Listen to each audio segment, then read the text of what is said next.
పశువత్త రైతులకి రాయితీపై రుణాలను ప్రభుత్వం అందిస్తుంది. దీని గురించి పూర్తిగా తెలుసుకునే ముందు మీకు మా ఛానల్ నచ్చితే లైక్ చేయండి, మరిన్ని అప్డేట్స్ కోసం సబ్స్క్రైబ్ చేయండి. రైతుల కోసం పశు కిసాన్ క్రెడిట్ కార్డులను అమలు చేస్తుంది. ఇది ఒక పథకం. ఈ పథకం ద్వారా రైతులకు పశువుల పెంపకానికి, గొర్రెల పెంపకానికి, చేపలు, రొయ్యలు, కోళ్లు పెంచడానికి తక్కువ వడ్డీకి రుణాలను అందిస్తుంది. పశువర్ధక రైతులకు ప్రోత్సహించడానికి ఈ కార్డులను జారీ చేసింది. ఈ పథకం ద్వారా 3 లక్షల వరకు రుణం పొందవచ్చు. 1.5 లక్షలు రుణానికి ఎటువంటి పత్రాలు అవసరం లేదు. 4% వడ్డీ రేటుతో మనకి 5 ఏళ్ళు గడువు ఉంటుంది. ఇది లోపు కట్టాలి. బయట బ్యాంకుల్లో 7% ఉంటుంది.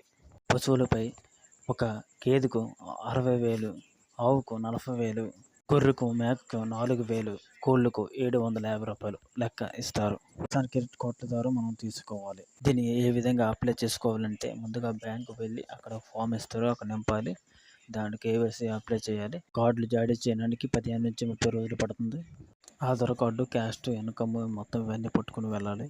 గేదెకి 60,000, గొర్రెకి 40,000, మేకకి 4,000. వీటితో పాటు చేపల పెంపకానికి, రొయ్యల పెంపకానికి కూడా లోన్లు ఇస్తారు. వాటి లోన్కి సంబంధించిన ప్రతి అప్డేట్ మీకు తేవాలంటే మా ఛానల్కి లైక్ చేసి సబ్స్క్రైబ్ చేయండి.